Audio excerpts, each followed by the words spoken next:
À présent, nous retrouvons Sarah Schifferling. Bonjour, vous allez bien? Bonjour, merci.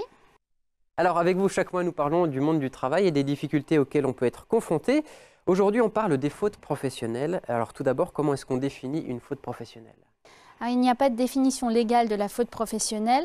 On considère généralement qu'elle résulte d'un comportement considéré comme inacceptable par l'employeur au regard de ses directives. Il peut y en avoir deux sortes.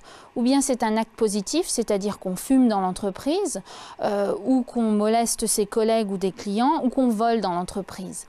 Il peut aussi y avoir une abstention volontaire vis-à-vis d'une obligation contractuelle, c'est-à-dire qu'on s'abstient de venir à l'heure, donc on ne respecte pas les horaires, ou on ne respecte pas le règlement intérieur, ou on ne respecte pas les directives qui nous ont été données par l'employeur. Alors, dans quel cas un employeur peut-il être amené à sanctionner le salarié? Alors il faut deux conditions. Il faut déjà que la faute soit personnelle, c'est-à-dire qu'on ne peut pas vous sanctionner vous pour quelque chose qui aurait été commis par quelqu'un d'autre, un membre de votre famille ou un tiers. Oui, ça tombe sous le sens, mais il faut quand même le rappeler.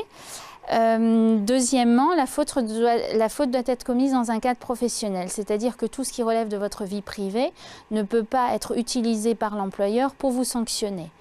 Il y a bien sûr une exception, c'est qu'il y ait une répercussion dans le cadre de votre vie professionnelle.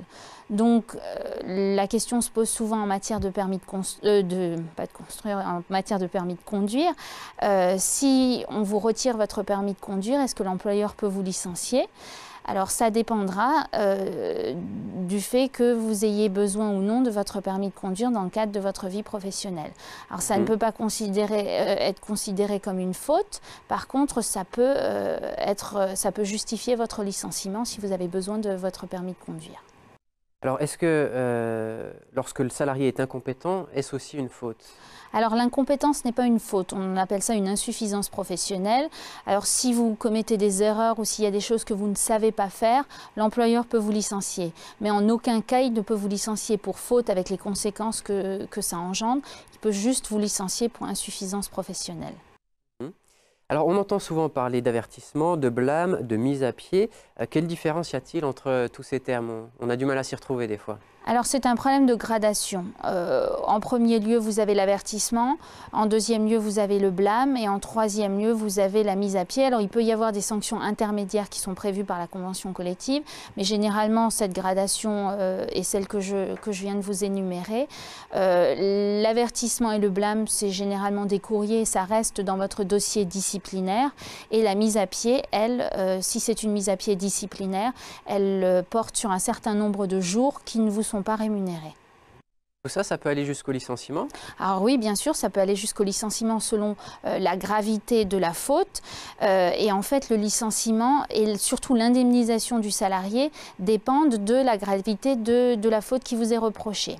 Si on vous reproche une faute légère, donc une faute simple, l'employeur est tenu de vous verser votre indemnité de préavis, votre indemnité de licenciement si vous avez plus d'un an d'ancienneté et votre indemnité compensatrice de congés payés.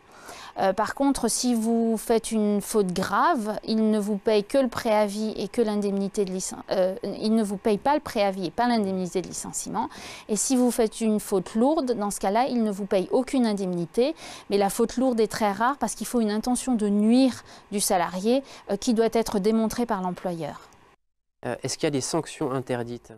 Oui, les sanctions pécuniaires sont interdites, c'est-à-dire on ne peut pas vous retirer de votre fiche de paye une indemnisation relative à un travail supplémentaire qu'aurait dû faire l'employeur pour rattraper votre erreur.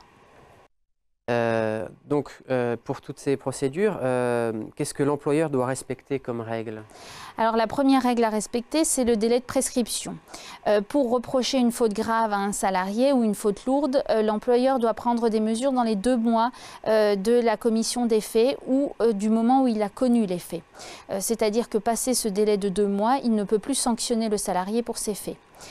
En dehors du délai de prescription, bien, il est toujours recommandé, même quand il s'agit de fautes légères, d'envoyer un courrier pour un avertissement ou pour un blâme. Par contre, pour des sanctions plus lourdes, il doit respecter une procédure qui est définie. Il faut une convocation, un entretien préalable à une sanction disciplinaire pouvant aller jusqu'au licenciement. Ensuite, il y a la tenue de l'entretien préalable et ensuite, il y a la notification de la sanction. Et il faut savoir que la convention collective prévoit parfois une mise en œuvre des sanctions, c'est-à-dire qu'on dit à l'employeur, vous ne pouvez pas licencier un salarié si vous ne lui avez pas délivré d'abord un premier avertissement ou un blâme. Et si l'employeur ne respecte pas les sanctions, la gradation des sanctions qui sont prévues dans la convention collective, le licenciement qui s'ensuit peut être considéré comme abusif. Si on se met à la place de l'employé cette fois-ci, comment est-ce qu'il peut se défendre face à tout ça?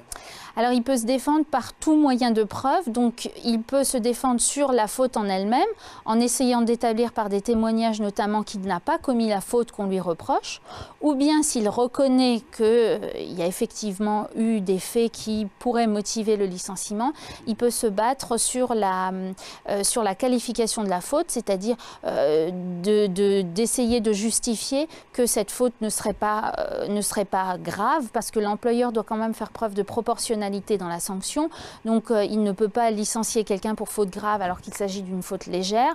Donc, on peut se battre sur la qualification de cette faute et également établir que d'autres salariés qui ont commis les mêmes faits, eux, n'ont pas été licenciés, ont eu un simple avertissement. Donc, se battre avec des témoignages ou avec d'autres éléments de preuve, sachant que pour l'employeur, c'est toujours plus simple de licencier pour faute grave parce qu'il ne paye à ce moment-là aucune indemnité à part l'indemnité compensatrice de congé payé, à charge pour le salarié de saisir le prud'homme pour obtenir éventuellement son indemnité de préavis et son indemnité de licenciement.